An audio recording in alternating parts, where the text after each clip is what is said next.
नमस्कार। स्वागत है आपका no cuts no luts all raw के डे 6 में। दुख दर्द पीड़ा के बारे में कोई बातचीत नहीं होगी क्योंकि आज हम अपना नेचुरल बॉडी बिल्डिंग कॉम्पिटिशन और फेडरेशन का जो टॉपिक है उसे समाप्त करेंगे। आज कर रहा हूँ लोअर बॉडी तो बट काफ़ी टाइम से डोले शोले नहीं बनाए हैं, मतलब बाइसेप्स की ट्रेनिंग नहीं कर रहा हूँ, तो उसे मैं लोअर बॉडी के साथ एडजस्ट करने की कोशिश कर रहा हूँ। इसे आप बारबल, केबल और डंबल तीनों से परफॉर्म कर सकते हैं, बहुत सारी डिफरेंट डिफरेंट वेरिएशंस के साथ। लेकिन जैसे मैं कहता हूँ बेसिक से स्टिक रहना और आपका गोल क्या है उससे एक्सरसाइज चूज करना बहुत इजी हो जाता है। तो मैं डंबल से परफॉर्म करूँगा एकदम मज़े से, कोई जल्दबाजी नहीं है। ये लोड हल्का है या भारी वो लगाने के बाद पता चलेगा, तो मज़े से करेंगे कंट्रोल्ड मूवमेंट में। हर हर महादेव।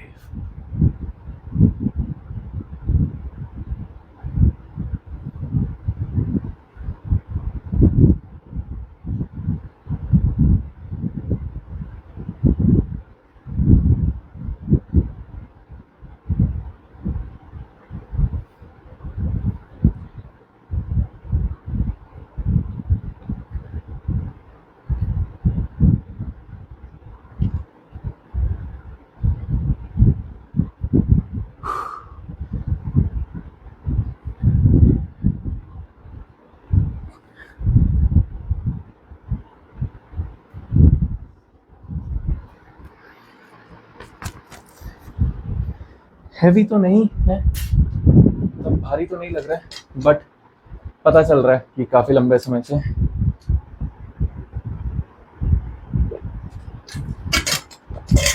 ट्रेन नहीं किए हैं बाइसेप्स, हाथ भी नहीं उठ रहा है। एनीवे, मैं डंबल इसलिए चूज करता हूँ ओवर केबल या बाबल। बाबल पे भी रिस्ट्रिक्टेड हो जाता है, रिस्ट स्ट्रेस होने लगता है एक टाइम के बाद। केबल पे भी सेम चीज़ है, अनलेस आप हैमर नहीं कर रहे हो या रोप में यूज़ नहीं कर सकता बिकॉज इस पीड़ा के कारण। तो इसलिए डंबल मज़े से और सेटअप करने में भी कम समय लगता है। तो इसे छोड़ के आते हैं सीधे अपने टॉपिक पे, नेशनल बॉडी बिल्डिंग कॉम्पिटिशन की फेडरेशंस। पहली दो फेडरेशंस इंटरनेशनल है और थर्ड जो फेडरेशन है या कंपनी बोलो वो भारत की अपनी है। तो पहली फेडरेशन है इंटरनेशनल फेडरेशन मसल मेनिया, दूसरी है international federation ICN world wide. I think ये ऑस्ट्रेलियन बेस्ड कंपनी या फेडरेशन है। तीसरी जो फेडरेशन बोल लो या कंपनी जो शुरू की गई थी भारत में, वो थी जीत सलाल के द्वारा, HSF। तो इसका एक शो हुआ है जहाँ तक मेरे को याद है 2021 या 22, दोनों में से एक में। उसके बाद इस कंपनी का क्या हुआ या फेडरेशन का क्या हुआ कोई खबर नहीं है। जब ये मार्केट में आई तो बहुत ज़्यादा हाइक के साथ, मतलब दुनिया भर की हाइक थी फेडरेशन कंपनी की, लेकिन ये बहुत ज़्यादा विवादों में गिर गई सेम चीज़ को लेके कि यहाँ पे एनहांस्ड एथलीट टॉप लेवल पे थे, मतलब जीत रहे थे। तो ये विवाद में इसलिए घिरी क्योंकि जीत सलाल ने जिन एथलीट्स के बारे में पहले बोला था कि नहीं, ये चांस ही नहीं है कि एनहांस्ड हो, बाद में ड्रग टेस्ट एज पर उनकी फेडरेशन के द्वारा जो पब्लिश किया गया था कि वही एथलीट एनहांस थे। जैसे मैंने कहा, दो ही रीज़न के कारण कंपनी ड्रॉप करती है एथलीट को, खतरा हो या वो फेमस नहीं हो। एनहांस एथलीट को इसलिए ड्रॉप किया जाता है। तो जो इंटरनेशनल कंपनी है या फेडरेशन है मसल मेनिया, उसमें भी सेम चीज़ हुई है। या वो बेसिकली अगर आप उसके एथलीट देखोगे वो कहीं से नेचुरल नहीं लगते हैं, इतने बड़े बड़े एथलीट्स हैं। वहीं पे अगर आप नेचुरल एथलीट देखोगे आपको सामने समझ आएगा मसल मेजोरिटी एंड एवरीथिंग।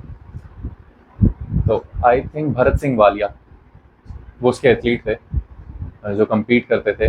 तो लेकिन एक टाइम के बाद आके मसल मेनिया ने उनको ड्रॉप कर दिया ये बोल के कि ये एनहांस्ड एथलीट है। मैंने जैसे कहा, या कंपनी को थ्रेट हो जाता है या फेमस नहीं है। भरत सिंह वालिया तो काफ़ी फेमस है, तो कंपनी को शायद मोस्टली या फेडरेशन को मोस्टली थ्रेट आने लग गया उस पर्टिकुलर एथलीट से, तो उनको ड्रॉप कर दिया ये बोल के कि हम नेचुरल एथलीट्स लेते हैं, खाली एनहेंस्ड नहीं है। बट स्टिल उनके 90% एथलीट्स एनहांस्ड है। फिर बात आती है आईसीएन। आईसीएन मसल मेनिया से फिर भी 50-60 गुना बेहतर है। यहाँ पे नेचुरल एथलीट्स को एक थोड़ा सा बड़ा प्लेटफॉर्म मिल रहा है। मैं खासकर बात कर रहा हूँ भारत में, बाहर तो छोड़ दीजिए। तो बड़ा प्लेटफॉर्म मिल रहा है परफॉर्म करने के लिए, बट स्टिल यहाँ पे भी जो टॉप के एथलीट्स हैं जो प्रमोट कर रहे हैं या प्रमोट करने की कोशिश कर रहे हैं या जिन्हें ज़्यादा एक्सपोजर मिल रहा है वो एनहांस्ड है। कंपनीज के बारे में सेम वही है। अभी रिसेंटली आई थिंक एक प्रो कार्ड कैंसिल हुआ है और 2-3 एथलीट्स को बैन किया है और एक एथलीट को लाइफ टाइम बैन किया है। सिर्फ आईसीएन का मेरे को यही अच्छा लग रहा है क्योंकि बाकी कंपनीज या बाकी फेडरेशन 4-5 साल का बैन लगाती है। आईसीएन ने डिसाइड किया है कि वो एक्चुअली बाहर यही करते हैं। उन्होंने डिसाइड किया कि यहाँ पे भी इम्प्लीमेंट करेंगे same rules. Life time ban है अगर एक एथलीट पीडीई पे पकड़ा गया, तो वही हुआ है। अब रीज़न दो ही है, या वो एथलीट फेमस नहीं था या कॉन्फ्लिक्ट हो गया था। प्रो कार्ड कैंसिल करना कोई छोटी बात नहीं होती है।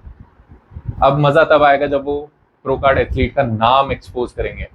अगर वो काफ़ी लंबे समय से प्रो कार्ड होल्डर था और आज उसे टाटा बाय बाय कर दिया है, तो that means it's same as muscle mania और इसमें कोई फ़र्क नहीं। तो अभी वही उसी कारणवश मैंने ये टॉपिक वापस पकड़ा, क्योंकि मेरा और उस आईसीएन के जो पोस्ट आया था उस पर मैंने एक सजेशन लिखा था कि आप बहुत अच्छा काम कर रहे हो बट आपको कंपटीशन से पहले टेस्ट करवाने चाहिए। वहीं पे उनके प्रेसिडेंट जय आचार्य, वो आईसीएन इंडिया के प्रेसिडेंट हैं, जो कि पूरा कंट्री के जो भी चीज़ें उनको देखते हैं। सो वो थोड़े प्रोवोक हो गए। तो मैं उनकी बातचीत समझ के यही आया कि उसकी पर्सनल लाइफ में कुछ इश्यू चल रहा है, तो वो प्रोफेशनल लाइफ में भी उसको घुसाने लग गया। तो वो जो उनके जवाब थे ना चीज़ों को लेके, वो बहुत बहुत बहुत बचकाने थे। जैसे बच्चे बातें करते हैं ना स्कूल टाइम में, कॉलेज टाइम में, यार तुमड़ी घुमड़ी काट ना ले, इसे फेडरेशन वालों ने भेजा है शायद। एनीवे, तो भाई साहब, तो जो उसके जवाब थे ना वो वैसे लग रहे थे कि भाई जो 10th क्लास के 12th क्लास के बच्चे करते हैं ना, भाई अगर तेरे को लगता है तो तू कर ले ये शुरू। मैंने सजेशन दिया कि आप आप टेस्ट करवा लो एथलीट के पहले, तो भाई साहब बोल रहे हैं कि लेबॉर्ट्रीज नहीं है। भाई यार ये फेडरेशन वाले कुछ ना कुछ झोल करवाएंगे, तो आप टेस्ट करवा लो। तो भाई साहब का जवाब आता है कि ऐसे कैसे हो सकता है, लेबॉर्ट्री नहीं है ये। मैंने कहा काफ़ी सारी लेबॉर्ट्रीज है। तो भाई साहब बोल रहे हैं कि अगर आपको इतना पता है तो आप एक फेडरेशन चालू कर लो। यार ये काटेगी आज मुझे। तो आप फेडरेशन एक चालू कर लो। एक प्रेसिडेंट से ये जवाब तो एक्सपेक्ट नहीं किया जा सकता है कि वो एक 10th स्टैंडर्ड के या 12th स्टैंडर्ड के बच्चों की तरह जवाब दे। भाई अगर तेरे को लगता है तो तू शुरू कर ले, मे भी आज नहीं कल नहीं, हु नोज, क्या पता शुरू कर लें, यू नेवर नो। तो बट हाँ, मेरा अगेन रिक्वेस्ट है नेचुरल एथलीट से जो मसल मेनिया में कम्पीट करते हैं, जो एचएसएफ अगर दोबारा आए उसमें कम्पीट करने वाले होंगे, जो आईसीएन में भी कम्पीट करते हैं, आप बाहर आएँ, बोलें, अपने हक के लिए लड़ें। क्योंकि अगर आप ऐसे ही रहेंगे तो आप ऐसे ही रह जाएंगे, क्योंकि एनहांस एथलीट पीछे हटने वाले नहीं हैं, वो अपनी मेहनत कर रहे हैं। बट भाई लोग, आप यहाँ क्यों घुस रहे हो नेचुरल एथलीट के कंपटीशन में? जब अपने एनहांस एथलीट के कंपटीशन में घुसो, मेहनत जो है वो वहाँ दिखाएं। तो लेकिन अगेन, आप नेचुरल एथलीट जितने भी हैं आए, बाहर बात करें। तो मेरी अब यही कोशिश रहेगी कि वीकली एटलीस्ट एक लाइव करूँ इंस्टाग्राम पे, और होपफुली वो मैं शायद यूट्यूब पे भी पोस्ट कर दूँ, मे बी नॉट, बट कोशिश रहेगी कि नेचुरल एथलीट से बात हो और उनका भी जो मन में क्या चल रहा है इन सब चीज़ों को लेके वो भी बाहर निकालें। अगेन आपसे रिक्वेस्ट है कि आप आएँ, अपने आप को आगे रखें, अपने कम्युनिटी को सपोर्ट करें, ना कि फेडरेशंस को, क्योंकि फेडरेशन आएगी जाएगी, एचएसएफ आया कहाँ गया किसी को कोई नहीं पता है, बट एथलीट्स यहीं रह जाएंगे। शो एथलीट से नहीं, सॉरी, एथलीट शो से नहीं है, इट्स अदर वे अराउंड। अगर एथलीट शो में नहीं जाएंगे, शो बंद हो जाएगा। बट अगर शो नहीं चल रहा है, एथलीट फिर भी चलेंगे सोशल मीडिया के थ्रू। खाली फ़र्क ये हो जाता है जब आपको शो मिलता है तो बड़ा प्लेटफॉर्म मिलता है, आप अपने स्टेट को फिर अपनी कंट्री को रिप्रेजेंट करते हैं, तो एक अलग सा गर्व महसूस होता है। तो आएँ, अगेन रिक्वेस्ट कर रहा हूँ, आएँ बाहर बात करें, ये वीडियो सबसे शेयर करें जितना हो सके, एथलीट तक पहुँचाएँ, नेचुरल एथलीट तक, एनहांस एथलीट तक भी पहुँचाएँ जो फालतू में इन नेचुरल कॉम्पिटिशन्स में घुस रहे हैं। तो आज के लिए इतना ही, आने वाले दिनों में कुछ और टॉपिक्स पे बात होगी। तब तक के लिए स्टे स्ट्रॉन्ग, स्टे सेफ।